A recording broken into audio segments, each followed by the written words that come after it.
ડભોઈ તાલુકા પંચાયતની ચૂંટણીના જંગમાં આજે રણ મેદાન જેવો માહોલ સર્જાયો હતો। ફોર્મ ખેંચવાની પ્રક્રિયા દરમિયાન ભાજપ અને કોંગ્રેસના કાર્યકરો વચ્ચેની માથાકૂટે સમગ્ર જિલ્લામાં ચર્ચા જગાવી છે।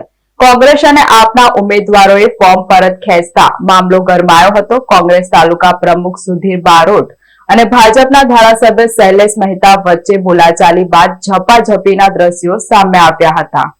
ડભોઈમાં ચૂંટણી જંગમાં ભડકો થયો। ફોર્મ ખેંચવા મુદ્દે ભારે હોબાળો મચ્યો છે। ધારાસભ્ય શૈલેષ સોટા અને કોંગ્રેસ પ્રમુખ વચ્ચે ઝપાઝપીના દ્રશ્યો પણ સામે આવ્યા છે। સ્થાનિક સ્વરાજની ચૂંટણી પૂર્વે ડભોઈ તાલુકા પંચાયત કચેરી ખાતે ભાજપ અને કોંગ્રેસના કાર્યકરો વચ્ચે ઉગ્ર અથડામણ થઈ હતી। ડભોઈ તાલુકા પંચાયતની ચૂંટણીના જંગમાં આજે રણ મેદાન જેવો માહોલ સર્જાયો હતો। ફોર્મ ખેંચવાની પ્રક્રિયા દરમિયાન ભાજપ અને કોંગ્રેસના કાર્યકરો વચ્ચેની માથાકૂટે સમગ્ર જિલ્લામાં ચર્ચા જગાવી છે। કોંગ્રેસ અને આપના ઉમેદવારોએ ફોર્મ પરત ખેંચતા મામલો ગરમાયો હતો। કોંગ્રેસ તાલુકા પ્રમુખ સુધીર બારોટ અને ભાજપના ધારાસભ્ય શૈલેષ મહેતા વચ્ચે બોલાચાલી બાદ ઝપાઝપીના દ્રશ્યો સામે આવ્યા હતા। કોંગ્રેસ પ્રમુખે સોટાનો કોલર પકડતા જ કાર્યકરો સમર્થકોમાં ભારે હંગામો વચ્ચે છૂટા હાથની મારામારી થઈ હતી। સ્થિતિ વણસતા બહારથી વધારાનો પોલીસ કાફલો બોલાવવો પડ્યો હતો। હાલ પોલીસે વચ્ચે પડી મામલો થાળે પાડ્યો છે।